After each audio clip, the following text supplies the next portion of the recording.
We told you so. And we have been telling people so for a lot of years. So let's talk about what triggered this. Because I'm triggered today. I'm just triggered. I had to go out last week on a site visit to a client that we designed a bunch of systems for 15 years ago.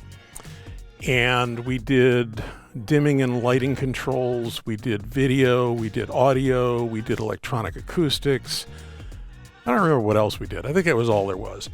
But at the time, and with all of our clients, we're always warning that we're like, you're getting all this new stuff, and if you're lucky, it may last 10 years.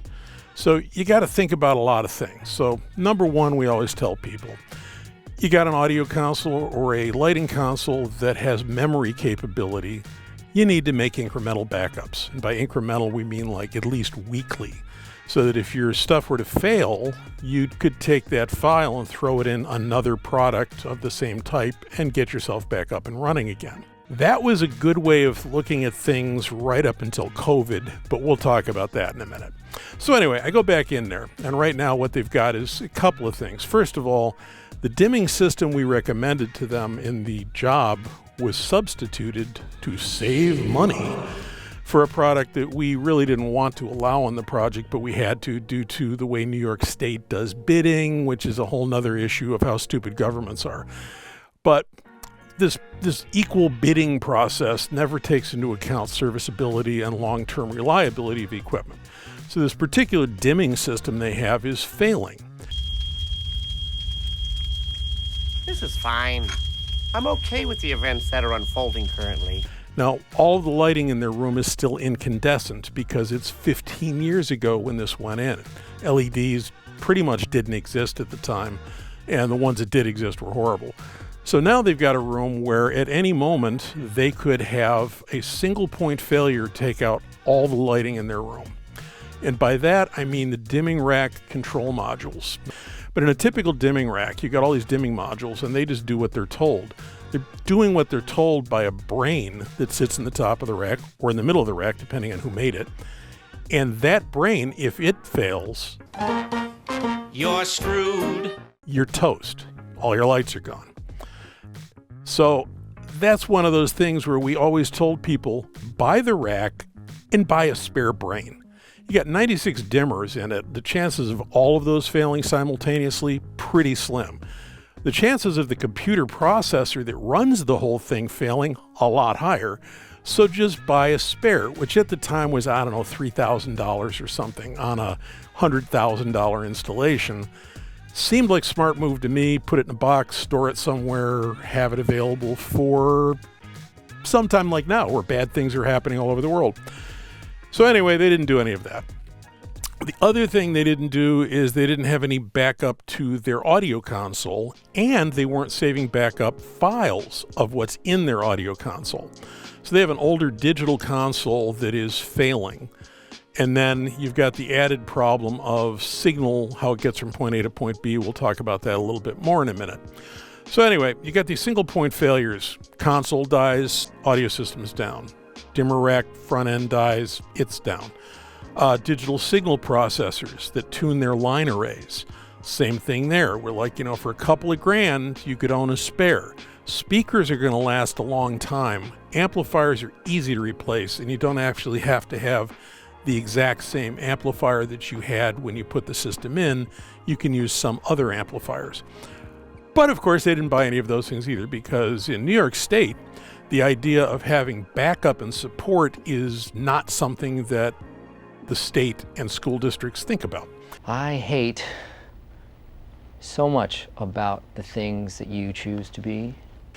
So anyway, so they got all this stuff failing, and now they've got a situation where they come to us and they go, well, we got a $30,000 budget to do something.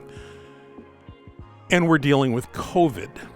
So the problem now is that most of the things that are needed cannot even be purchased. So, the China problem, the people who went out of business problem, the you can't get parts for things problem. So now they're faced with, they got 30 grand to spend, and they've got $200,000 worth of problems. So you get into figuring out workarounds, and we've been figuring some pretty crazy workarounds for people lately. of how do I get past some of these things. So now that we're in the midst of this and there's no way out for a lot of people, we go back to some of the things we've been telling people for years and telling them that from this point on, you may want to take this advice more seriously. Some of those things are backup equipment, got to buy it. I gotta get one of those. Got to buy critical components. Now, like this audio console I'm using right here, it's got 8 physical inputs on it, and digitally I've got up to 164 inputs coming in from stage boxes. And I was out at another job site the other day where their stage boxes failed. So they have no physical connections at their console, they've got stage boxes. They can't get the stage boxes that talk to their console.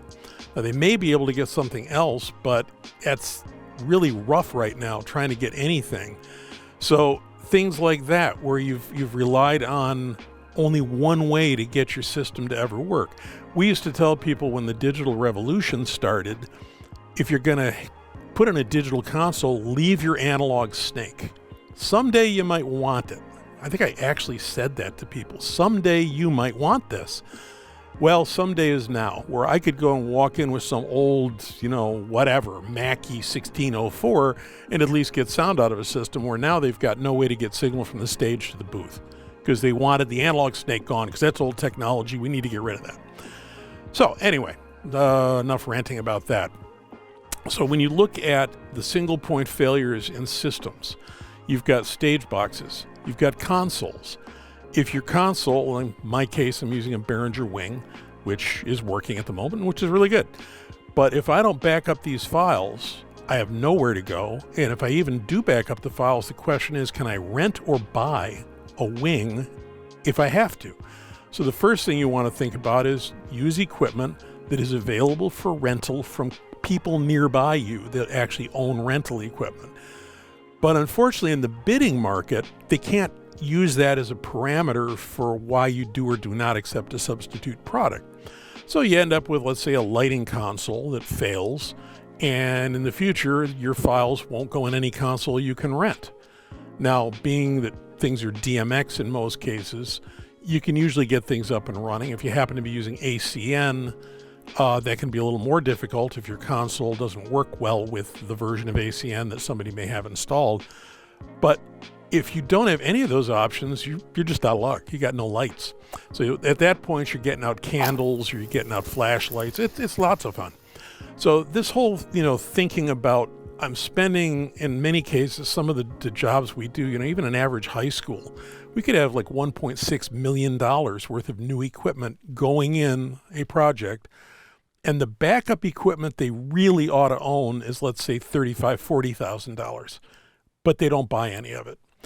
And then something like COVID comes along, which no one ever expected, where you got manufacturers that may or may not even survive. In the middle of COVID, we have multiple installations going on right now all over that are waiting for key products that can't be delivered.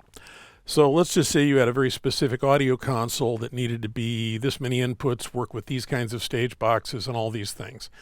And let's just say the stage boxes showed up, but the console didn't. But the stage boxes are Dante, and the console you were going to get was Dante. But now you can't get that. So now you got to buy another console somewhere or get a console that is Dante, but maybe you can't find one. So now you've got Cat5 wiring, which is great, but you own a bunch of stage boxes that won't work with your console. So in the current climate, one of the new things, it's like a new wrinkle beyond just backup. It's which standards am I going to work with? So if I'm going to work with old school DMX, which, to be honest, I think in a lot of applications, it's smart if you don't need tons of channels. You don't have to worry about ACN networking and whether or not your system will talk to it. You can just hook up DMX and use anybody's controller to get something to come on. With audio, analog snakes. They're a great idea. Have analog backups running from your stage to your stage rack, where worst case scenario, you patch a bunch of XLRs together and you can actually get sound out of things. So it's kind of interesting looking back at the many years we've told people this and everybody ignored us. And now we're being faced with multiple people contacting us very recently. It's been starting to happen. With, I got this problem, I got this problem. I was just at one the other day. Their digital signal processor on their PA system died. They never saved any of the files, so they don't know what any of the filters were when it was finely tuned by a bunch of experts years ago. And they can't get the DSP that was in their system anyway. So even if they had saved the files, they're still toast. But that aspect of it's a whole nother level. So if you own something that is using whatever, filters, patching, whatever it might be, hard copy Excel spreadsheets of settings, they're a pain in the butt to do. Most consoles and equipment will not spit them out for you in any fashion. But having that information where, how is my dimmer rack patched? How is this patched? How is the DSP set up in my system? Hard copies, paper. And I know that's like, it's like, oh, they're saying, you must be a dinosaur talking about paper.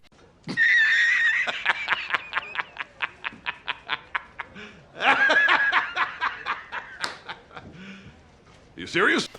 Trust me, it makes sense. I had one of these clients contacted us where their DSP failed. It was a job down in Washington, D.C.